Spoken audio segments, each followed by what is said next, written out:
US Open 2018, John Millman a signé l'exploit d'une vie lundi en battant Roger Federer. Loin d'être submergé par le moment, l'Australien s'est vite tourné vers son quart de finale contre Novak Djokovic. Millman, c'est d'abord un état d'esprit, toujours prêt à soulever des montagnes. Il respecte tout le monde, mais n'a peur de rien ni personne. Peut-être parce qu'il revient de loin. Qu'est-ce qui est le plus incroyable dans la victoire de John Millman face à Roger Federer?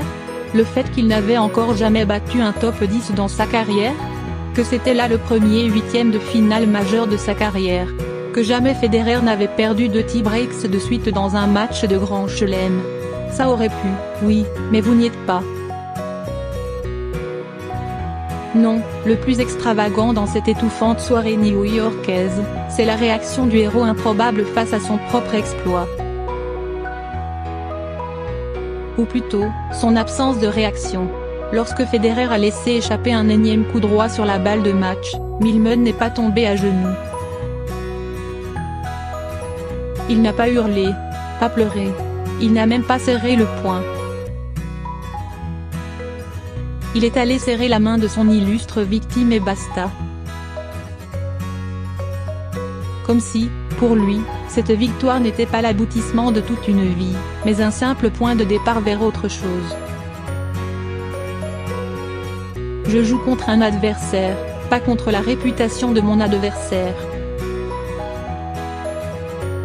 L'Australien conçoit que tout le monde soit surpris qu'il ne soit pas surpris, ou en tout cas qu'il ne tombe pas de l'armoire. Mais il y croyait, lui. Je pensais que si j'étais arrivé en huitième de finale, c'était pour une bonne raison, a-t-il dit après la rencontre. Oui, c'était Federer, et alors?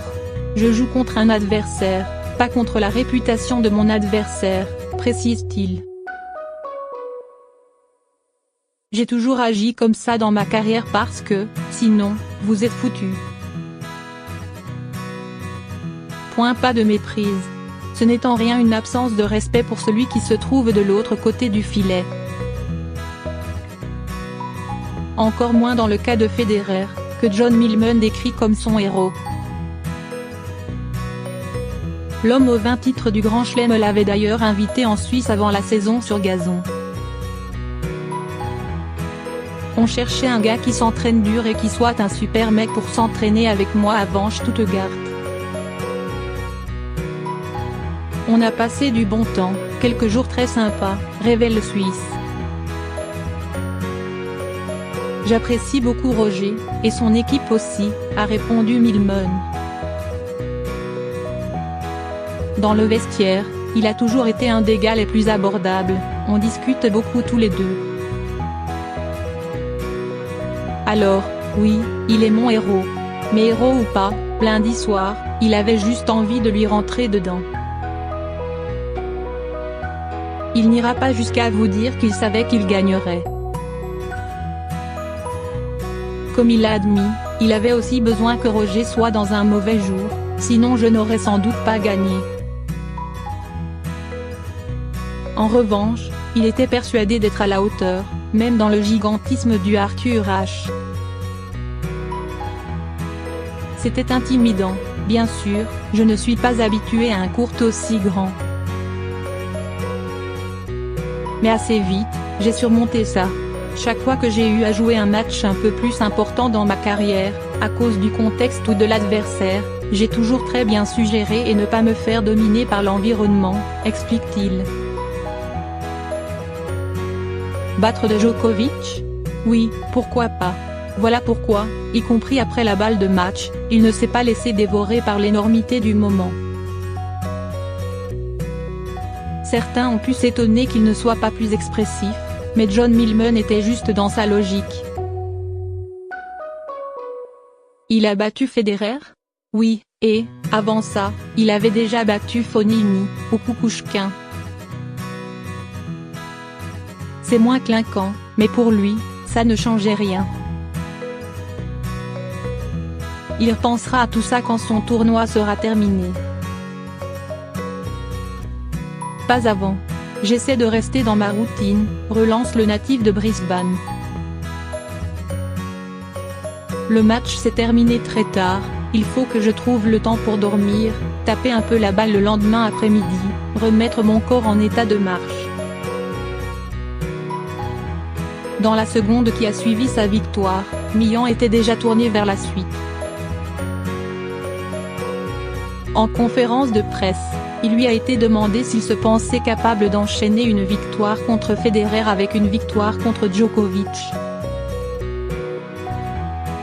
Il a énoncé la même réponse qu'avant de défier le numéro 2 mondial. Oui, pourquoi pas? Ce qui est sûr, c'est qu'il faudra que je joue beaucoup mieux que lors de notre dernier match, au Queens, en juin. Djokovic s'était imposé 6-1, 6-2. Novak est un joueur incroyable, il est en pleine forme. Mais je ne me rends pas service si j'arrive sur le court sans avoir cette foi en moi. Battre Djokovic et Federer en Grand Chelem en l'espace de 48 heures aurait quelque chose de surréaliste et l'Australien n'est pas dupe, personne n'y croit vraiment. Comme personne ne le croyait sérieusement capable d'éjecter Federer du tableau. Mais John Millman a gagné le droit de croire en lui. Il a attendu suffisamment longtemps pour ça. À 29 ans, il a goûté pour la première fois au top 50 cet été. De justesse, 49e, et l'espace d'une seule semaine. Lundi prochain, il sera, au pire, 37e. S'il a perdu autant de temps, c'est surtout à cause de blessures à répétition. Entre mai 2013 et avril 2014, il a disparu totalement du circuit. Une sale blessure à l'épaule, qui a failli mettre un terme prématurément à sa carrière. En 2017, on ne l'a pas vu pendant les 4 premiers mois de la saison. L'aine, cette fois, et une nouvelle opération. Un coup dur, alors qu'il s'était bien installé dans le top 100. Federer, il me rappelle David Ferrer. Longtemps, son corps a été son pire ennemi. Il y a eu des moments où je voyais tout de façon négative, avoue-t-il, et si je n'avais pas eu le soutien de mes amis, de ma famille, de mon équipe, je ne m'en serais pas sorti. Vous êtes fort si vous avez un entourage fort. Mais repartir à zéro à plusieurs reprises a constitué un vrai défi pour lui. C'est un challenge, physiquement, mentalement, et financièrement, aussi. Oui, c'est compliqué de devoir tout recommencer, surtout quand ça arrive plusieurs fois, raconte Millman. J'espère que je n'aurai pas à revivre ça. Il y a quelque chose de méritoire dans sa trajectoire, et c'est peut-être Federer lui-même qui a eu les mots les plus justes pour le souligner.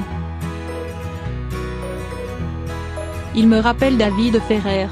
J'admire ce genre de joueur quand je vois comment ils s'entraînent, l'intensité qu'ils mettent et la passion qu'ils ont pour le jeu.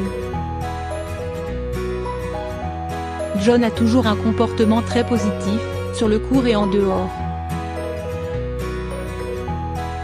Mercredi, John Millman jouera le premier match du reste de sa carrière, tant il est difficile de ne pas voir un avant et un après 3 septembre 2018 le concernant. Mais lui ira juste jouer un autre match, contre un autre adversaire. Celui-là aussi a une sacrée réputation. Mais vous l'aurez compris, ça n'intéresse pas vraiment Millman.